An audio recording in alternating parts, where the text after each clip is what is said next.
Good evening, everyone, and welcome back to the Bundesliga Show, brought to you by Over the Bar. We're back after the international break for our first Matchday review. So we're on to Matchday 28 now, as we are whistling down the numbers. The things are really starting to hot up at both ends of the table.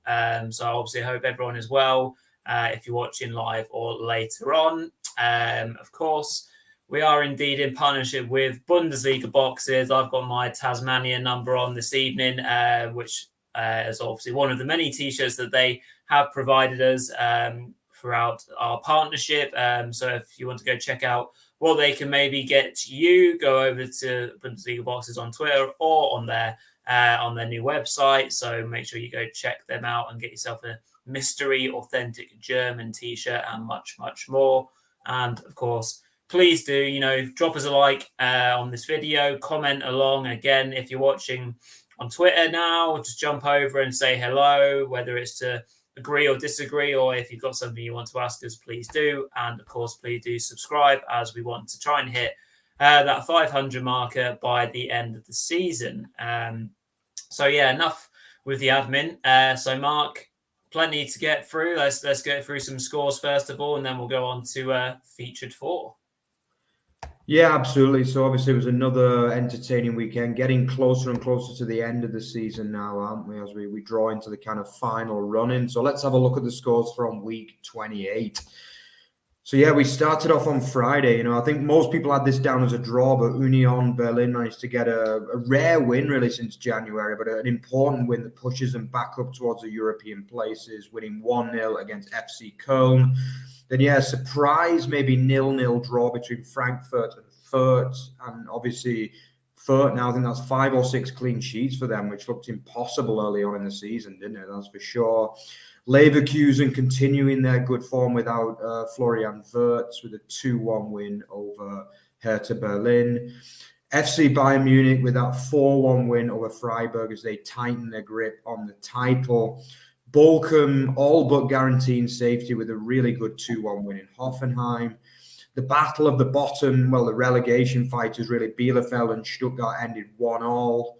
RB Leipzig continue their improvement under Tedesco with a 4-1 win in Dortmund.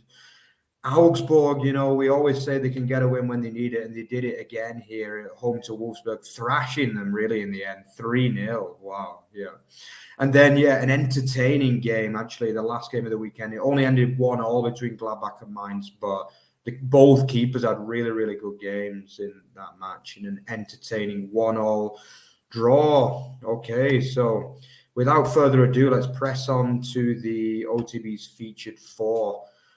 So, yeah, I mean, there were a lot of good games this weekend, another really entertaining weekend. Obviously, I think as the season progresses to this stage now, we get more and more important games every weekend, don't we? I think this is always the stage, especially in the Bundesliga, which is always so tight, usually in the bottom four and also the top four as well. So, yeah, let's start with that game in Baden-Württemberg between Hoffenheim and Bochum. Yeah. I mean, I think just about everyone would have predicted Hoffenheim to win this game, wouldn't they? I mean, obviously they did miss a few players in their defeat at Hertha Berlin, which kind of like put them, I wouldn't say gave them an excuse, but a lot of people would have said it was a one-off, that 3-0 defeat against Hertha. But obviously, yeah, I mean, this is now a catastrophe, really. I mean, that was 2 games Hoffenheim would have wanted to win, and now they find themselves, really falling off the pace. If you look at the Bundesliga table, they're now in 6th place and 4 points behind RB Leipzig from 2 games that, they should have been winning, really, let's be honest. As for the game, though, Bochum, I just thought were fantastic in the game, really, and no more than that man, Asano. He only had 1 goal to his name, actually, before this game. He's kind of, he's been getting more and more involved in the Bochum's games in recent weeks. I think he missed an absolute sitter against Frankfurt, which would have put them 2-0 up a few weeks ago, but he made no mistake when he was sent through on goal after 28 minutes after 28 minutes. Yeah, I was right. Yeah, in this one, he calmly slotted past the goalkeeper Baumann for 1-0 to Bochum. Then, yeah, just a few minutes after that, you're thinking, I mean, what Hoffenheim's defense was doing at times in this game. They went out like ultra attacking, really, right from the start. They did miss a few chances through David Raum, the recently German capped international, by the way, who got a couple of games over the international weekend. He was really keen to get things running. Kramaric had a few chances as well, but it was actually Bochum who should have made it 2-0. Absolutely no doubt about that. It was that man, Pantelic, who went absolutely steaming through. Again, no Hoffenheim defender anywhere near him whatsoever. But he ended up, unfortunately, quite poorly, really pulling his effort wide of Bauman's near post. That would have been 2-0 at halftime, but it wasn't to be. It went in at 1-0. Then Rory, I think, a really entertaining second half as well in this one. Yeah, it was. Obviously, Hoffenheim wanted to come out and make amends of what they had produced in the first half for their fans. Known as, well, one of the better teams at coming back in terms of earning points in the league, Hoffenheim. Obviously, they managed to, recent memory stunning my boys Stuttgart late on to come back. And it looked like they were on for a potential comeback when they managed to pull it back to old square. As you mentioned, the man who was trying to make things happen was obviously David Raum. He managed to get forward, getting on the end of a cross from Kramaric, so that probably wasn't intended for him, but it fell to him on the edge of the area, and he took a touch out of his feet and quite simply and calmly slid into the top corner in front of his now German head coach, Hansi Flick. So he was in the crowd to watch, Raum and obviously a number of other players probably. So that wouldn't have done him any harm at all. So very nice goal, making it 1-1. And you are obviously then expecting, Hoffenheim to push forward, commit numbers, and that is what they did. But unfortunately, it was to their downfall as they got caught out again. This time from another long goal kick by Ryman. Smashed it upfield, go up to Asano again, who was kind of one-on-one with the last man at Hoffenheim. I can't think who the defender was, but the defender for Hoffenheim makes a bit of a hash of it, falls on his ass. It was Grilic. Yeah. Right, yeah, and he's then lost the duel. Asano through 1-on-1, gets into the area and puts it past Baumann just about. I think Baumann got a bit onto it and it did kind of trickle into the net, but that's all that matters. So I made it 2-1. And he did actually, in effect, complete his hat trick, but he had that goal unfortunately chalked off for a foul in the build-up. And yeah, Hoffenheim weren't able to turn things around. And as you mentioned, what looked like a blip in the first place in terms of obviously losing to Hertha, everyone thought, Hoffenheim aren't that side anymore. They're more consistent, and lo and behold, two really big defeats, not in terms of the scoreline. Well, obviously losing 3-0 to Hertha is not great. But then obviously losing at home to Bochum was a real shock. But Bochum are really adventurous. And obviously they haven't travelled well. And a lot of their success has been built playing at home and taking those points and kind of surviving that way. But I thought they were really, really good. Asano, led the line really well. He was well supported by all the other kind of players around him. Wimmer, again, I thought was very good. Very well earned win for Bochum. And, I mean, obviously, they probably could have been more. As you mentioned, the chance of Pantelic as well.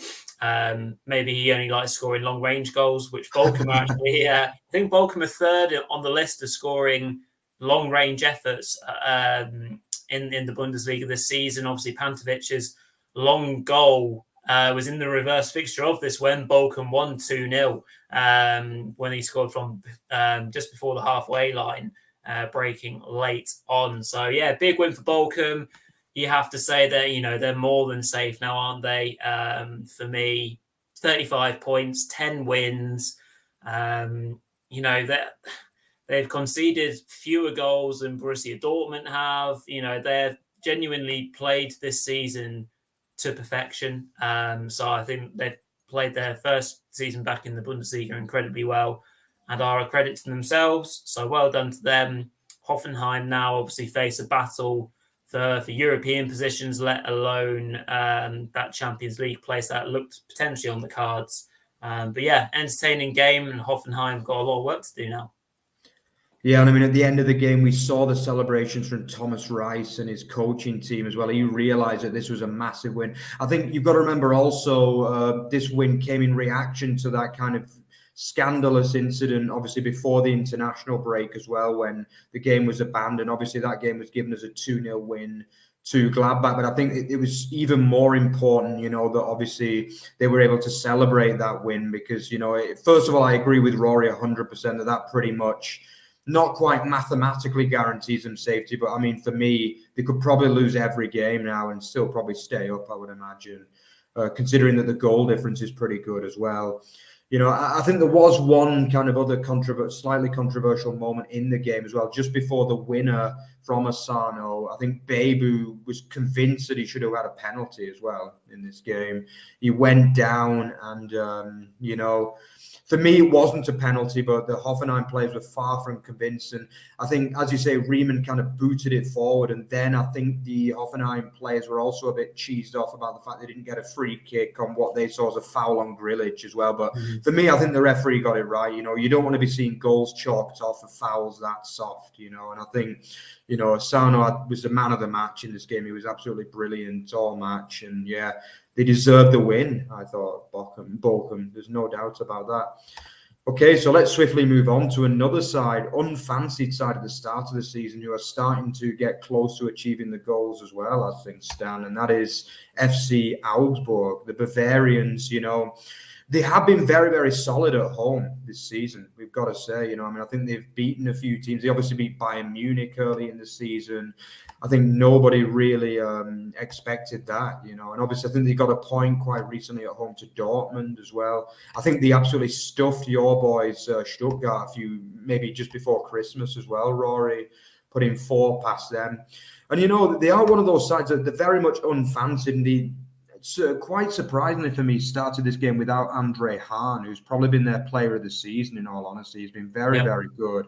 I'm not sure whether he had a knock, but he was on the bench and later came on for this game. But that surprised me a little bit. But that man, Pepe, did start. Let's be honest, he's yet to kind of set the world alight by any means, really, Pepe, hasn't he? And I mean, but he is a signing for the future. And if they can stay in the Bundesliga this year, give him a full, you know, pre-season, then we could see him kind of kick on next season. But yeah, I mean, this game just started in absolutely brilliant fashion. You know, the ball kind of break into that man Iago, and he just curled an absolute beauty into the top corner from the left-hand side of the box. He's one of those players, Iago, isn't he, where he either produces like an assist to goal or gives a penalty away or produces a howler, doesn't he? Capable of the brilliant and the ridiculous at the same time. I mean, I remember at the beginning of the season, we were like slating him on a regular basis, but then the last 3 or 4 games, he's been outstanding, and this was no different as well. What a brilliant way to start a big game for them. I mean, brilliant goal.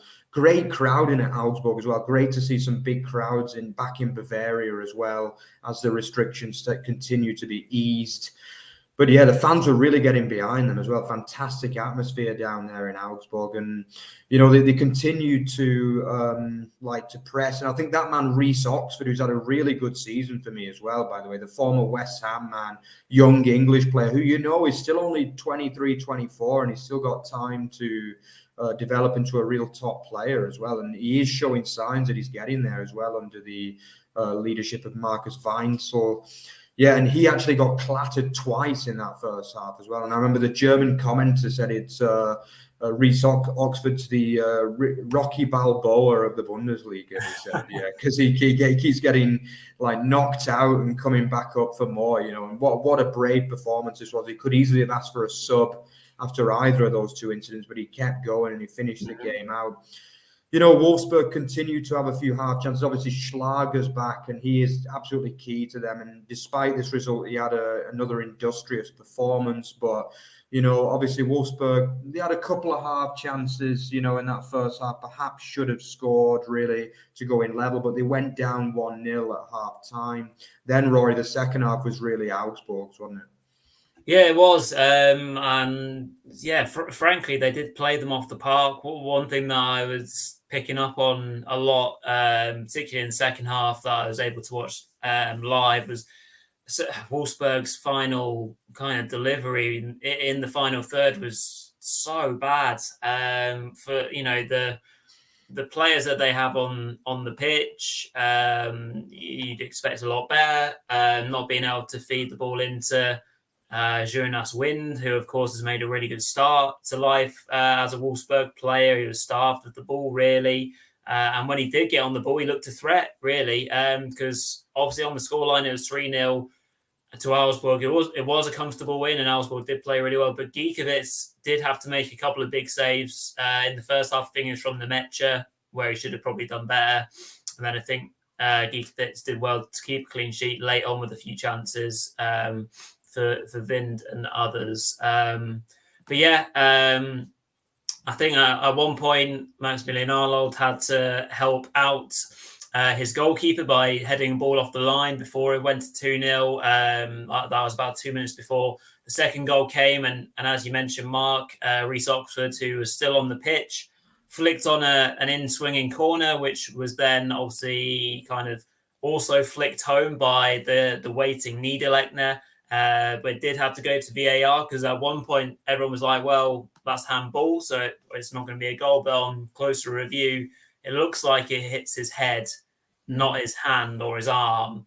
So I think that goal was rightly given, unless I, mistakenly not seen that. But it looks like he hits his head, so that's 2-0. And then the game is effectively finished off. Again, really nice build-up play, actually. Kind of led to Niederlechner having the ball in the edge of the area. He tees up Pedersen, who strikes it really cleanly high into the top corner. Obviously, 3-0 past Pervan in net, because obviously they still don't have Casteels, Wolfsburg. And as I mentioned, Giekewitz was tested toward the end of the game to make it either slightly nervy for the home fans, who are absolutely loving life. But yeah, completely deserved. I can't believe you or me, Mark, ever dared to put Augsburg in 17th place. I think it was back in the summer when we were doing our predictions. But they just know how to do it, don't they? When to pull out performances. They still have that obviously really important game in hand, which they play on Wednesday night against Mainz at home, I believe. Yeah. So, and we know Mainz don't travel well. If they can get that atmosphere going again, then who's to say that they won't get more points? And if they win again, then I'm not saying they're safe, but that will really obviously help them and put a lot more pressure on the likes of Wolfsburg and Stuttgart and Hertha and Bielefeld. So, yeah, massive win in context of the relegation race. As I mentioned, Wolfsburg are now being dragged into it again. Yeah, I thought they were pretty dire in this game. If they're going to carry on playing like that, then they will be in a proper relegation race. I think they do play a couple of the relegation candidates as well, so there's some big games to come for them. And if they don't pick up their game, they don't get that intensity in their play. Like you mentioned, Schlager was in there, industrious, but wasn't able to impact the game. Arnold obviously doing what he could, but yeah, it was a bad performance by Wolfsburg, and they've been missing out on points, missing out on wins recently. And yeah, it could be interesting if they did get in a relegation battle after everyone kind of thought they were safe again. So yeah, it'll be interesting to see what happens. Yeah, definitely. I think on the back of this performance, like Augsburg look more like the mid-table side, really. Let's be honest. I mean, they are a side that I actually think they've been a little bit underrated at times under Markus Weinzel this year. I actually think he's a really good manager, and he has improved them. Especially at home, he's improved the style of play as well for me, compared to last season. I think I just think they've looked really good at times, especially at home. I mean, they try to force games, I mean, Augsburg are kind of one of those teams, even in Germany, that everyone thinks, everyone should be beating Augsburg, But on top of that, they have shown ambition as well this season. They signed Nicholas Dorsch for like 8-9 million euros, and he hasn't quite been as good as what people thought, to be honest. That is the truth. But then obviously signing Pepe in the off-season, for like what? 18 million. I mean, nobody saw that kind of ambition. And for me, that has... it's made the players there realize, we're at a serious club here, and we better play like it. And I think they have been really good at times. Maybe the first probably 10 games, I think our predictions were like looking pretty comfortable, Rory, to be honest. But then since then, especially at home, they look like a real side. And we know that they can be solid defensively. And I think Reece Oxford is getting better every game. Literally, this was one of his best games that I'd seen him in, both in terms of bravery and quality in both boxes, basically. Also, I can never say his name well, but Gouvelouv, it's another player who, he's Dutch isn't my best language, but he's a player I've also liked. I quite like that partnership they've got there between them two. And I just think, basically, for me, they've got to treat that game like a cup final against Mainz on Wednesday. If they can win that, then I don't see them going down with 32 points from 28 games. I think they probably need one more win from there. And as you say, they've still got to play Fürth and Hertha at home. So one win from those two games, and for me, that's them safe. Basically, and I don't see them not getting it, especially with the home form recently. But at the same time, should they lose that game, with Bayern Munich coming at the weekend, then all of a sudden you might be thinking, it's not looking so rosy for them again. But I do think they'll stay up at the moment. From what I've seen, I think they've got a good mixture of a little bit of quality, not like overburdened with quality, but they do have some quality through the middle. And, a good manager, I really do like the manager. I just think they've got enough in them, enough fight, and also experience, which is vital too at this stage of the season, to retain the status in the Bundesliga into a 14th season, which is incredible for a club of their size. So over to you, Rory, to introduce our word of the week. Yeah, indeed. Back with another Bundesliga glossary term. So obviously we're going through the alphabet, just trying to introduce some new words to you to share with your friends and family if you're wanting to get more into the Bundesliga. So we're up to the letter H. Obviously we won't be able to finish the alphabet before the end of the season, but we'll hopefully continue it into next season if people are enjoying it. So H, this week we've got Herbstmeister. So I'll have to check my pronunciation in a second with Mark, but basically that kind of translates into the mid-season kind of leaders after, obviously after match week 17, before all the teams go off onto their winter break. A bit like where in the Premier League we kind of say the team who's the champions at Christmas and things like that, which people, compare it, like seeing how many teams go on to win the league from that position. So Mark, over to you. I think obviously the latter part of that word is fairly obvious how it translates, but do you want to try and break that down for us a little bit?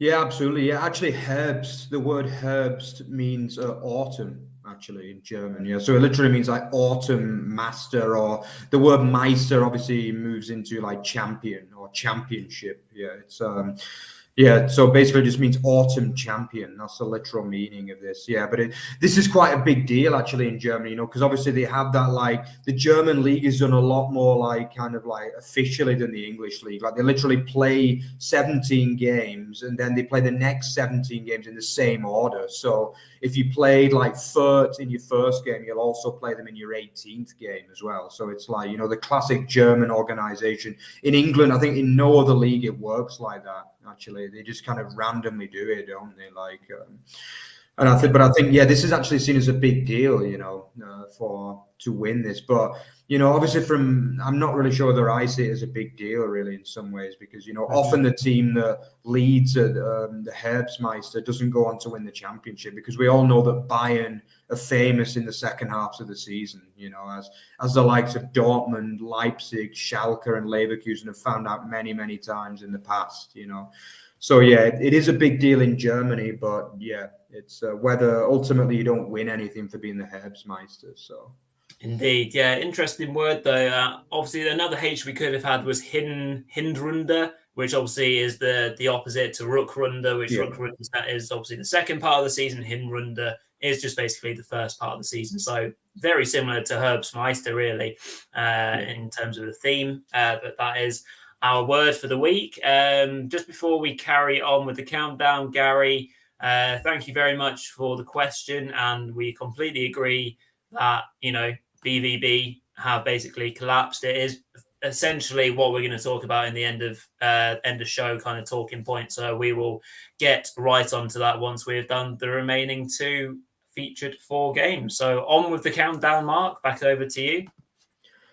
Yeah, absolutely. So we're going to conclude with a couple of big away wins here. Yeah, I mean, this was a game that it's one of them that I think the fact that Bayern played so well, specifically in the second half, shows the level of respect that they had for Freiburg before this game. Because obviously Freiburg have had an amazing season, but this game was like a case of a step too far, really, in some ways. Although they did keep it tight for long periods, and actually the first half was a bit of I would go as far as saying it was a bit of a non-event, really, to be honest. The first half was as dull as proverbial dishwater, really, And I think obviously the only big news was the fact that Leon Goretzka returned, obviously massive boost for Bayern going into the kind of end of the Bundesliga season, and also obviously perhaps more importantly the Champions League as well. I think it was like 4 months that he'd been out as well, so he'd missed the entire Rückrunde. And obviously the last 16 of the Champions League too. Obviously one of their key players, absolute key players, that's for sure. But he had a header which was like relatively well saved, but I mean not like outstandingly well saved, by Flecken, obviously. But I just think, the first half was a bit of a non-event, really, to be honest. I can't really talk that much about what happened in that first stanza, really, So over to Rory to take us through the second half. Yeah, sure. As you mentioned, but credit to Freiburg, obviously, in that regard, to keep it as a bit of a kind of, a non-event, as you mentioned. But the second half did really take off. Just before the hour mark, a Kimmich free kick whipped in. And as you mentioned, Mark, the returning Leon Goretzka got himself on the end of it, beating the diving Flecken to the ball 1-0. I think there's quite a lot of questioning onto the keeper Flecken there for his effort to try and get the ball. I think that's off the back of Flecken recently getting a call up to the Dutch squad, I think it was, during the international break. So I don't know why it is sometimes with these players getting called up and then having stinkers directly after it. But he didn't cover himself in glory with that one. So that's 1-0. But the game would turn back into being an all square one very soon. Super sub Niels Peterson came on. I think he's on the pitch for like 18 seconds, something daft like that. Exchanged passes down the right wing before carrying on his run. He was then teed up by Gunter and whipped in a shot low past Neuer to make it 1-1. Really nice finish on the run to make it 1-1 after 63 minutes. But then, more subs had to have a bit of a say. So 10 minutes later on, so about 15 to go, another sub, this time Serge Gnabry, profited from a bit of a slip from Nico Schlotterbeck, which enabled him to control a cross from Hernandez, and he slammed it past Flecken to make it 2-1. And then very quickly after that, it was 3-1. Kingsley Coman collected a long pass from Upamecano and kind of just chanced his arm from not long range, but outside the area, and that beat Flecken in net. And for me, again, that's one that Flecken probably should have done better with. Got his hands to it, and an on-form Flecken, I think, keeps that out.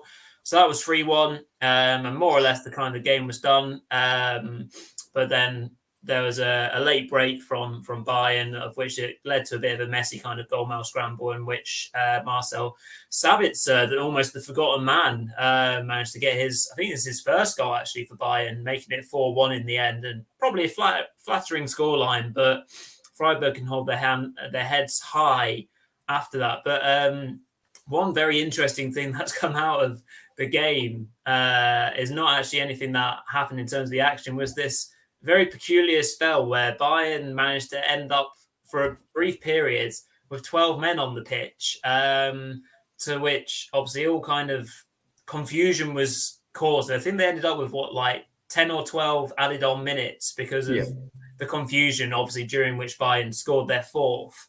And it was very strange. And I've since seen today that Freiburg have lodged an official appeal against this obviously confusion or admin error, I suppose you call it. So Mark, do you know much more about that yourself? I mean, the hardest punishment is that Bayern would have the points taken off them, but do you think it would come to that?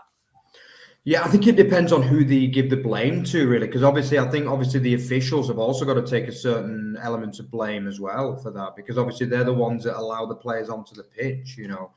But I think, yeah, I do actually think there is a potential that they could be facing a point deduction. Yeah, it's definitely possible, because we did see actually early in the season, right at the very, very beginning, back in the old days of Marco van Bommel, actually, when he was at Wolfsburg, that obviously in the cup game, they were actually expelled from the cup. So I actually think Bayern might be a little bit worried about this, to be honest with you. I don't know the exact number of minutes. Do you have the number of minutes that it actually took? I don't know how long the 12th man was on the pitch for, but all I know is that it led to a long added on time because of the confusion. I couldn't watch the game live myself, but it was a very strange passage of play for sure.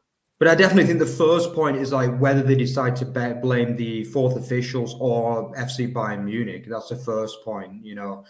But I mean, I guess the blame has to come down to both, really. I think Bayern also, they've also got to keep a track on how many players are on the damn pitch at the end of the day, you know. So but I think obviously the fourth official should also have known about this. So I'm not sure really, but I definitely think there is an element, you know, that they could be a little bit worried, because the Bundesliga have been known, or at least the DFB have been known, to kind of come down hard on this kind of like misdemeanor, as we mentioned with Wolfsburg, were eventually expelled from the cup. They didn't even replay that game; they just expelled them from the cup. So I mean, they might be a little bit worried that this result could be overturned, but to be honest, knowing, you know, the big club bias sometimes, you know, they might just find a little excuse for Bayern Munich. You know, I wouldn't be surprised if they managed to do that. You know, I think if it was the other way around, I'd be more worried for Freiburg, you know, because I think we can't really deny that there is an element of big club bias in football, you know, and I think it's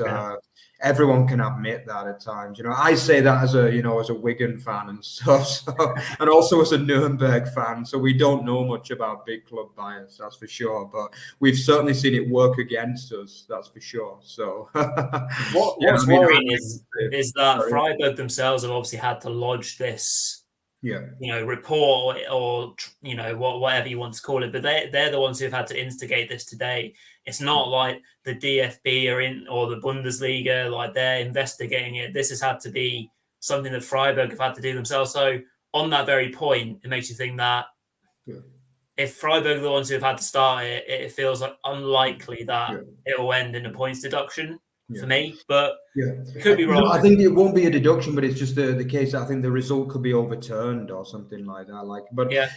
I think but that could also, just a point on that, it could also be like the German bureaucracy. I mean, Germany's famous for bureaucracy, you know, and it could be a case that like that's the only way that it could be looked into if the club actually files a formal complaint. So I'm not sure that we can read too much into that, but I wouldn't be surprised if they do find a small excuse for Bayern here and let him get away with it. But for me, based on consistency, I think something has to be done. I really do, because if Wolfsburg were penalised so heavily for it as well, you know, because I think we all know that if Wolfsburg had replayed that tie against basically an amateur side, you know, they would have won it probably, basically. But the sheer fact that they had like 12 men on the pitch for a period led to them being not only like the result overturned, but then being expelled from the cup. So, I mean, that has to be taken into account as well for me.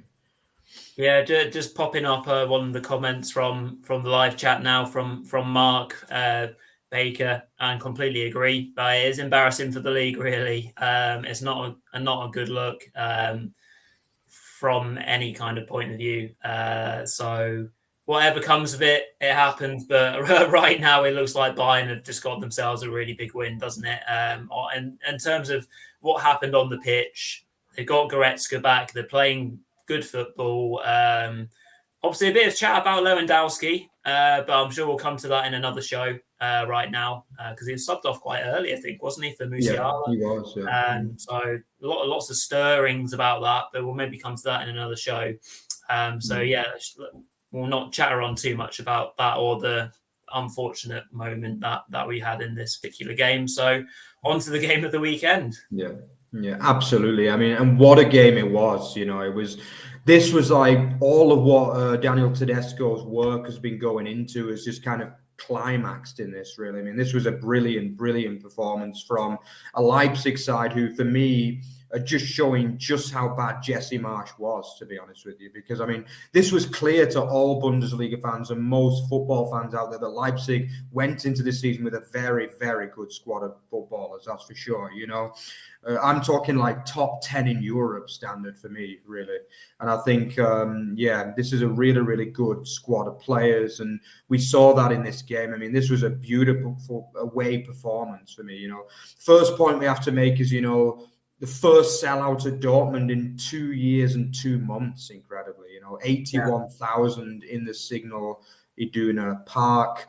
Absolutely brilliant crowd. You know, we know about that yellow wall, and it was, you know, absolutely brilliant to see it back. But maybe those 81,000, well, most of them, apart from a small pocket of Leipzig fans, wish they'd have stayed at home after all, after the way the game went, to be honest with you. But actually, obviously, the big team news is that Haaland did start despite not being tipped to start. I mean, Dortmund obviously thought it was like a last chance of winning the league, basically. You know, they knew they had to win. It was the evening game after Bayern had already won. So basically they knew that this was win or bust at all costs, basically. And obviously it came out as a bust, unfortunately, for the home side. But yeah, Haaland did have a few early chances, actually, and he showed that he's not been very sharp, really, of late. I know he's missed a lot of games, but he just seems to be a bit lackluster to me at the minute. And usually he would have put that chance away for me, but he didn't at 0-0. But then it was actually a really nice goal to open the scoring for the away side. And it was that man Nkunku again, like, who was the architect. Absolutely brilliant play for me, yeah. For probably the best player outside of Bayern in the Bundesliga at the moment, that's for sure, you know. Absolutely brilliant ball. And that man, for me, I think I said to you, Rory, for me, he's probably the most underrated player in the Bundesliga, Lima. Absolutely brilliant. He loves that chip finish. He got one of those a few weeks ago. So I think it might even have been against Bayern, actually. He got one. And he chipped it beautifully over Kobo. A brilliant, almost Messi style finish for me, that one. Yeah. Brilliantly done for 1-0. He celebrates right in front of the yellow wall. He's absolutely loving it. Then, yeah, I mean, I would say after that for a little bit, it was probably all Dortmund again for a little bit, really, wasn't it? But like then again, a few minutes later, it's that man. This isn't quite such a pretty goal, really, is it? He kind of scuffs his shot. It cannons off the defender and wrong foots Kobel in the net. But that's enough for 2-0. And, you know, at this point, you think it's a classic away performance. You know, probably Dortmund have had most of the possession and even the chances, really. But Leipzig have just shown that lightning quick play on the counter to end up 2-0 ahead in this game. Then, another few chances well for Dortmund just before half-time, too. And you were just thinking it's just not going to be their day at all, is it? Because he did have chances specifically in the first half. But obviously ended up going in 2-0 behind, Rory, and it didn't get much better in the second period either, did it? No, obviously the home fans would have been really wanting a big response in the second half, and only about 12, 13 minutes into the second half, we found out where the game would indeed be going. You know, like Leipzig were able to break forward well again at a pace, and they found Nkunku on the edge of the area. You know, the ball kind of exchanged a few phases of play and ended up at Lima's feet again. And he was inside the area. Didn't look like he had any kind of way or path to goal. So he very smartly or cutely backheels it for the awaiting Nkunku to curl it away from Kobel into the far corner to make it 3-0 and effectively to finish the game as a contest. Obviously, Dortmund were trying to appease their home fans. You know, as you mentioned, first time in over 2 years that they had a full stadium, or would have been absolutely buzzing for this big game. But yeah, it just didn't happen, did it? They tried to, like, Marco Rosa, you know, he rung the changes. He brought on like Dahoud, Brandt, Gio Reyna, and Daniel Marlin all within the space of like 10 minutes. The latter, Marlin obviously got himself a consolation goal. Good play from Emre Can, keeping a corner live after a kind of second phase bit of play, hooked the ball over his head, and Marlin was able to head it down past Galacci and net for 3-1. You're just kind of thinking, oh, okay, well, it's still about 6 minutes plus added time. Maybe there's a chance for Dortmund to really just bomb forward and just go for it. Like they didn't have anything to lose, but 2 minutes later, they did lose it properly. As Nkunku again just kind of like tiptoed through a couple of really half-hearted tackles, like very wish-washy defending from Dortmund. He then laid it or teed it up to Dani Olmo, and he just showed his class, whipping it like with his instep of his foot with great pace and power, which hit the bar and then went in past Kobel, not giving him a chance for 4-1. Silencing the yellow wall, signal in Duna Park just went silent. And as you mentioned just at the start, introducing that game, Mark, I think, as you mentioned, it was kind of like the culmination of everything that Tedesco had been working towards. And the last few shows that I've been saying that I fancy, Leipzig as favourites for third place, I might have to upgrade that to second place. If they charge and Dortmund drop more games, then there's no reason why they couldn't nick it. They are playing some seriously good football. The interchanging play, playing at pace. Andre Silva's now getting involved, and Nkunku, as you mentioned, I think he's probably the best player in the Bundesliga at the moment. I think it's fair to say. Their squad is jam-packed full of talent, as you said, and Tedesco's now getting a tune out of it. If he stays and keeps progressing this team forwards, next season could be seriously interesting in terms of a title race. As we're seeing a few bits and bobs of indecision and a few whispers at Bayern about the futures of key players and things like that. So if RB Leipzig can maybe even add to the squad during the summer, which is not impossible, of course, then it could be a really interesting season next season in terms of the title race, because they're playing all sorts of good football. Me and Runa very much predicted this would be the outcome of the game. A formed team in Leipzig taking on Dortmund, who had done well in points, but performances are pretty much flattered to deceive. And Haaland, as you mentioned, doesn't really look there, does he? Which is a real shame if that is going to be the end of Haaland in a Dortmund shirt come the end of this season. But who knows? He might re-energize sooner and drag Dortmund and push them to finish second. But without giving away the talking point, it'll be what we're discussing in a little moment. Yeah, I can't agree with you more on Leipzig. I mean, you've got to remember this is a club that lost probably the best manager they've had in their obviously admittedly short history in summer to the biggest rivals as well for the title, and including all of the backstaff, obviously in Julian Nagelsmann. They lost the best centre-half probably they've ever had of Pamecano, and they lost like the kind of talisman from midfield, Sabitzer, and yet they still end up with such a good squad. I mean, it's just incredible that the merry-go-round of quality players that they have at that club. I'm not sure there's any club in Europe that can boast such a good system really of bringing talent through. It's just unbelievable. It really is. I mean, some of the players they got, as you say, Nkunku, Dani Olmo, what a player he is as well. Really, what a player. Angelino has been back to his best since Tedesco came in, after being pretty poor in the first half of the season. Even the likes of Simakan, I think he's had a really good opening season in the Bundesliga as well. He could get even better as well. He could, that's for sure. Mm-hmm. I just think there's just no end of quality to and the way the club's run. They finally got a good replacement to Julian Nagelsmann now in Tedesco.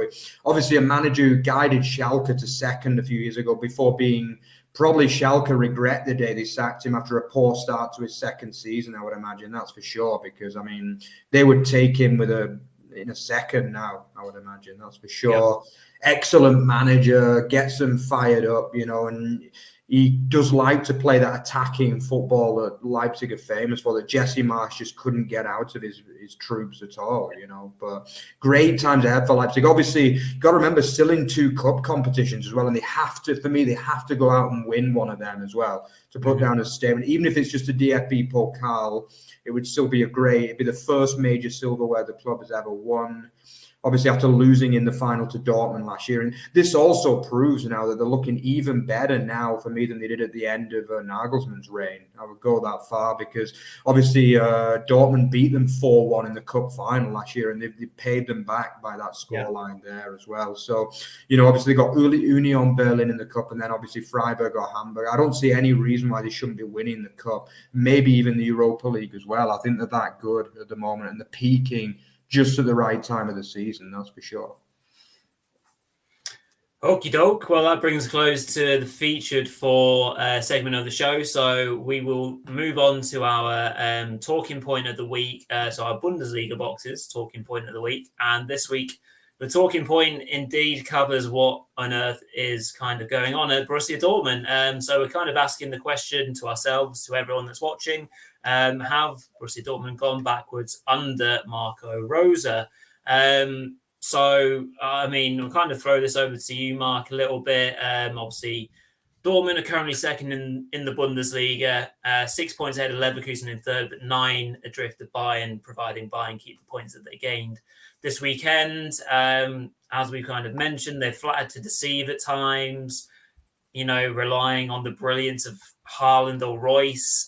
Defensively, they look an absolute shambles. A lot of their signings of late have been pretty uninspiring, and we'll kind of go forward with this as we kind of go along with it. But what do you reckon to how the season's gone first and foremost? Yeah, well, I think obviously a quick look at the table. Just before when we said we were going to do this as the topic, I had a look at last season's table and got it up. Actually, last season was obviously far from a great season for Dortmund. Despite winning the Pokal, they did manage to obviously save the season really by winning the Pokal and just about scraping Champions League qualification as well. They finished third last season with 20 wins and 10 defeats. A quick look at the table this season would, because obviously with a few games to go, they've won 18 games already. That means if they win 3 of the last 6, they've already won more games than they did last season. They've only lost 7 so far, so they'd still have to lose another 3 or 4 to lose the same number as last season. But if you look at performance level, especially obviously Terzic at the end of last season, he was like a train, wasn't he? The guy was like flying, literally. He got them to the quarterfinal of the Champions League, where they were unlucky to lose to Man City. He got them to win the cup in flying style, battering Leipzig in the final. Then obviously I think they finished with like 8 wins in 9 or something ridiculous like that in the league to relatively comfortably get Champions League qualification in the end when it looked unlikely. But yeah, I just think the problem with Rosa is what is his style of play? That's what I'm asking myself. I mean, Dortmund have always been famous for this, Gegen pressing, this super high octane football, obviously since the Klopp days, really. And then that continued under Tuchel, even Favre and Terzic to an extent as well. But for me, I've not seen that. They look more of a side that are just not really dominating games as much. They don't have that high-octane style of Gegen pressing that we used to see. And I think they're almost very reliant, really, on Bellingham and Haaland, who are the 2 best players, to bail them out pretty much week in, week out at times, And I think when Haaland hasn't bailed them out, then they've generally not won a lot of games this season. And if they have won, they've been lucky, basically, where teams have missed chances against them or they've maybe got a soft penalty in some games. I mean, that can happen in football at any level, basically. But yeah, it's a hard question. But let's just say, have Borussia Dortmund gone backwards? I'm not sure they've gone backwards, but they've definitely not gone forwards. That would be my analysis on that topic, really. Fair enough. Then I suppose we posed the question, and we had it earlier. I think it was from Gary, who said, where do they go in the summer? And Mark Baker's added a few comments as well, saying obviously if Haaland does go for around the rumoured kind of total that we've heard of about 75 million euros or pounds, which could get them, 2 or 3 really good players. So if we're looking at this, Mark, from a kind of restructuring kind of idea, where do they go from this? So do they A, keep Rosa, and then B, how do they rebuild the squad? Do they go straight in and try and put money back into the forward positions, or do they kind of reprioritize, look at the defense? Kobel's a very solid start, but then post from that, and maybe Guerrero as a left back and Mounier is an okay right back, but there's a lot of gaps to fill in there, really, isn't there? Yeah, and as mad as it might sound, I don't think Dortmund's biggest problem is actually the fact that Haaland is pretty much likely to leave. Dortmund have always had good strikers, okay? They've always had a good striker. Lewandowski, then obviously Aubameyang, then obviously Haaland. They've always had Dembele was in there in that time. I think they can easily find a good striker. Like, obviously, a lot of people are talking about Timo Werner as potentially being a replacement. I think he would come in and do a really good job as a replacement, should it come to that. Obviously, you still want to keep Haaland, but Dortmund have always scored goals. But the problem is, for me, the start is the midfield. Apart from Bellingham, for me, Axel Witsel, people kind of rave about him, but I don't see him as that great anymore, to be honest. I think he has been a good player, but he's like 32, 33 now. And I just don't see, he keeps getting shifted to centre-back all the time, and I just don't see him as that great anymore, really, Obviously, and then the other problem is that too many of the wide players are disappointing time after time. I mean, Marias Wolf, is he really good enough to be starting for Dortmund? Not for me. No, I'm sorry. Even guys like Torgan Hazard, he's not really set the world alight since he joined a few years ago, really, has he? Let's be honest. I think he looks average in that squad. And then, obviously, we've talked a lot about the defence. I mean, the defence is just absolutely woeful in so many ways. I mean, every German loves Mats Hummels. I understand that he's a World Cup winner. I understand that. We English would also love any player that won a World Cup for us, regardless of what he goes on to do. But I just don't think he's as good as what German pundits and fans seem to think, to be honest with you. I don't know if you agree with me on that, Rory, but he is their leader in that defence. But statistically, when he plays, they often get ripped apart at the back. That's the truth. And actually, when Pograncic played, who was brought in as like a makeshift centre-half, they actually looked better defensively than they've ever done when Hummels was in there for me this season. Would you agree with that, Rory, or am I stretching a little bit there? No, I think it's fair to say that we've commented on Hummels plenty about how he's been exposed a lot of the time, but I think that very word there kind of sums it up. He has been exposed. Like, Hummels is not a quick defender, and if he plays either in a kind of a back three that they've done recently, or even a back four, if they are doing this, Gegen pressing, or because Marco Rosa's ideals are built on also pressing, but it has. When it comes through, they attack high, but they lose possession a lot in midfield. And then they are often faced with 3-on-3s, 4-on-2s, all that sort of thing, where Hummels hasn't got the pace to get back and they get exposed round the back, and they often concede goals like that. So, I mean, there's no quick fix to them. They do need to sort out their defence ASAP for me, and then kind of build from there, really. Interesting kind of idea or question from Mark Baker again, saying, if not Rosa, then who? A very good question. For me, I honestly couldn't say that now. I wouldn't say that Dortmund are probably considering getting rid of him just yet. It depends on how things finish at the end of the season. They're pretty much guaranteed Champions League football. Despite the fact that they have been fairly average, but obviously they've got room to build and they will have money to invest if Haaland goes. So it is very interesting to see where Dortmund kind of approach things from the summer onwards. But yeah, it's one of those, Dortmund are one of those teams that always bring kind of attraction to them because they are a popular team outside of Germany. They play really attractive football and they're always the team that need to catch Bayern. So there's always that pressure on them. So, yeah, Marco Rosa has a lot of work to do. I'm sure he'll get back in the summer and they need to make a few more smart signings and investments once Haaland goes.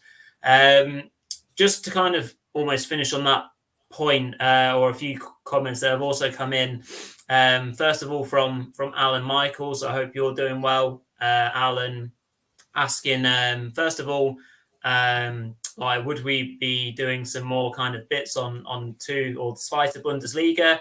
As it so happens, we're back in contact with them and we're looking to be doing a show in the next couple of weeks, actually. So we'll be doing some Spider content very soon and kind of looking at the promotion race and certainly some thoughts on St. Pauli. What do you reckon, Mark? St. Pauli going to get the nod? Do you reckon they'll go up?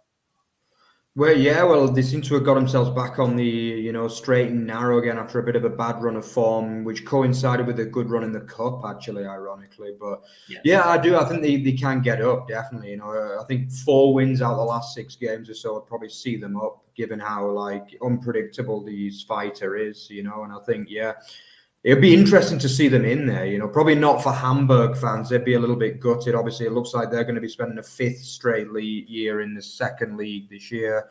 So, obviously, city rival St. Pauli, it'd be obviously a bit of a cult club as well, known especially for people, on the left side of the political spectrum. It'd be quite interesting to see, but apparently I've never actually seen them live, but I've heard that the fans are electric. So I think they will bring, it would be a good addition to the Bundesliga, really.